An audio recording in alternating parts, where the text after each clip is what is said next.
Shalom, salam sejahtera bagi Bapak Ibu Saudara-saudara, anak-anak yang dikasihi oleh Tuhan Yesus Kristus.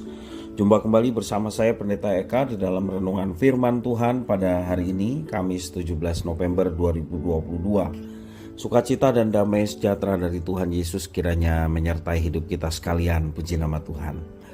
Firman Tuhan pada hari ini sampai pada pembacaan kitab Yesaya pasal yang kelima. Kiranya firman Tuhan memberkati kita. Baik, sebelum kita akan merenungkan bagian firman Tuhan hari ini, kita akan berdoa. Tuhan Bapa di surga, di dalam Yesus Kristus, kami datang pada mengucapkan syukur dan terima kasih atas kasih dan pemeliharaan Tuhan kepada kami semua sampai pada hari ini. Kami mau terus berdekat dengan Tuhan dan merenungkan firman-Mu. Kau yang memampukan untuk kami dapat mengerti, memampukan apa yang Kau maksudkan dalam hidup kami. Biarlah Tuhan memimpin dan menyertai hidup kami. Terima kasih Bapa, inilah diri kami sedia untuk belajar firman Tuhan. Demi nama Tuhan Yesus kami berdoa. Haleluya, amin. Bapak Ibu Saudara-saudara yang dikasihi oleh Tuhan, saya akan membacakan firman Tuhan di dalam Yesaya pasal yang ke-5 ayat 1 sampai yang ke-9. Demikian firman Tuhan. Lintasilah jalan-jalan Yerusalem, lihatlah baik-baik dan camkanlah, periksalah di tanah-tanah lapangnya. Apakah kamu dapat menemui seseorang? Apakah ada yang melakukan keadilan dan yang mencari kebenaran? Maka aku mau mengampuni kota itu. Sekalipun mereka berkata demi Tuhan yang hidup, namun mereka bersumpah palsu. Ya Tuhan, tidakkah matamu terarah kepada kebenaran? Engkau memukul mereka, tetapi mereka tidak kesakitan. Engkau meremukkan mereka, tetapi mereka tidak mau menerima hajaran. Mereka mengeraskan kepalanya lebih daripada batu, dan mereka tidak mau bertobat. Lalu aku berpikir, itu hanya orang-orang kecil. Mereka adalah orang-orang bodoh, sebab mereka tidak mengetahui jalan Tuhan, hukum Allah mereka. Baiklah, aku pergi kepada orang-orang besar dan berbicara kepada mereka, sebab merekalah yang mengetahui jalan Tuhan, hukum Allah mereka. Tetapi mereka pun semuanya telah mematahkan kuk, telah memutuskan tali-tali pengikat. Sebab itu singa dari hutan akan memukul mati mereka, dan serigala dari padang yang gersang akan merusakkan mereka. Macan tutul akan mengintai dari pinggir kota-kota mereka. Setiap orang yang keluar akan diterkam, sebab pelanggaran mereka amat banyak dan kesesatannya besar sekali. Bagaimana kalau begitu? Dapatkah aku mengampuni engkau? Anak-anakmu telah meninggalkan aku dan bersumpah demi yang bukan Allah. Setelah aku mengenyangkan mereka, mereka berzina dan bertemu ke rumah persundalan. Mereka adalah kuda-kuda jantan yang gemuk dan gasang. Masing-masing meringkik menginginkan istri sesamanya. Masakan aku tidak menghukum mereka karena semuanya ini? Demikianlah firman Tuhan. Masakan aku tidak membalas dendamku kepada bangsa yang seperti ini? Demikianlah firman Tuhan. Bapak Ibu Saudara-saudara yang dikasihi Tuhan, nas firman Tuhan hari ini yang kita baca baru saja mengingatkan kita pada dialog antara Abraham dan Tuhan menjelang kehancuran Sodom dan Gomora. Dalam Kejadian pasal 18 ayat 16 sampai 33, ketika Tuhan berdialog dengan Abraham.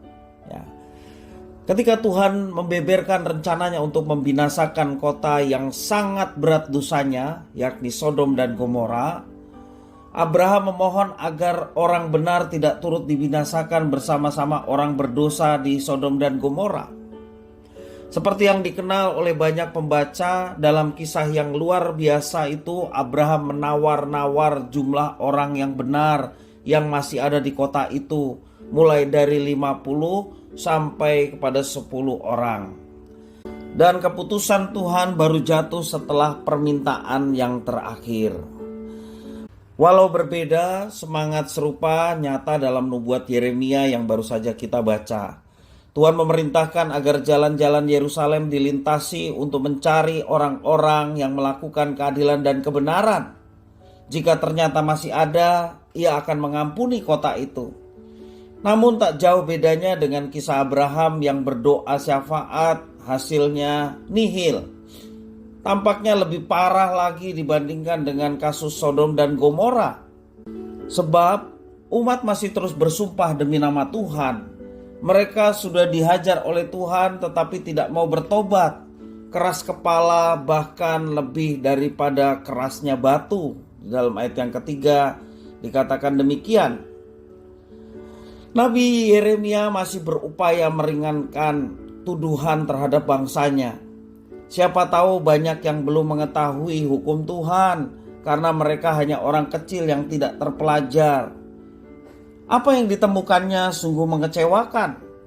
Orang-orang besar yang mestinya terpelajar pun tidak jauh beda. Seperti lembu yang ingin melepaskan diri dari kuk, semuanya ingin lepas dari ikatan perjanjian dengan Tuhan. Itu yang dikatakan ayat yang kelima. Ada kata Saba, ada kata Syaba. Kata Saba, Tuhan telah mengenyangkan umatnya, itulah Saba. Tetapi mereka malah bersumpah demi Allah lain. Mereka bersumpah demi Allah lain itu Syaba. Antara Saba dan Syaba. Betapa dalam ironi yang digambarkan permainan kata dalam bahasa Ibrani ini digunakan untuk mereka. Tuhan Allah kita adalah Tuhan yang memberi kesempatan yang kedua untuk mereka bertobat. Tuhan selalu memberi kesempatan bagi siapapun yang ingin kembali kepadanya, mengakui segala dosanya, dan mau hidup seturut dengan rencana dan kehendaknya.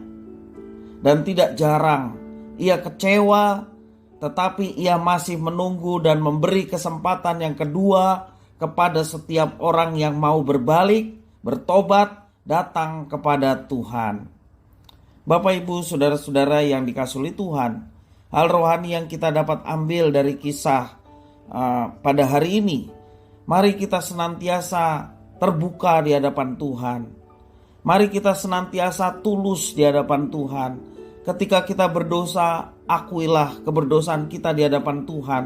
Maka Ia setia dan adil, Dia akan mengampuni segala dosa kita. Janganlah kita melakukan peribadatan, tetapi untuk menutupi segala kejahatan yang telah kita perbuat. Kita berpikir supaya impas, atau kita berpikir dengan apa yang kita lakukan, ibadah yang kita lakukan dapat menutupi segala dosa-dosa yang telah kita perbuat. Bapak, Ibu, saudara-saudara, semuanya itu menjadi sia-sia. Pertobatan diawali dengan kesadaran diri kita berdosa. Kita datang kepada Tuhan, mohon pengampunan segala dosa-dosa kita dengan tulus hati dan sedia di hadapan Tuhan untuk dibentuk hidup seturut dengan rencana dan kehendak-Nya. Maka dari itu Tuhan mau mengampuni setiap orang-orang yang dengan sungguh-sungguh datang dan bertobat kepadanya. Kesempatan itu ada, jangan kita gunakan untuk hal yang sia-sia. Ketika kesempatan itu ada, pergunakanlah itu untuk datang kepada Tuhan, mengakui segala dosa dan bertobat kepadanya.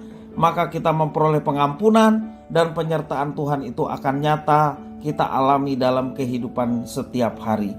Kiranya firman Tuhan memberkati kita sekalian. Kita berdoa. Tuhan Bapa di surga, terima kasih atas firman Tuhan. Mampukan kami untuk mengerjakannya dalam hidup kami. Jangan kami terjebak dengan kemunafikan, atau kami mau lepas dari setiap tuntunan yang Tuhan berikan. Kami ingin hidup bebas, namun semuanya itu mendatangkan kebinasaan dan kehancuran bagi kami. Terima kasih ya Tuhan atas berkat firman Tuhan.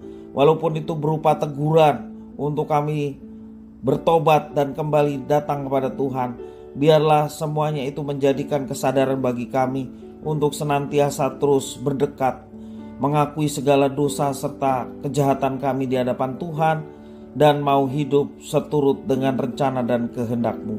Terima kasih Bapa, terpujilah nama-Mu. Demi nama Tuhan kami Yesus Kristus, kami sudah berdoa dan bersyukur. Haleluya. Amin.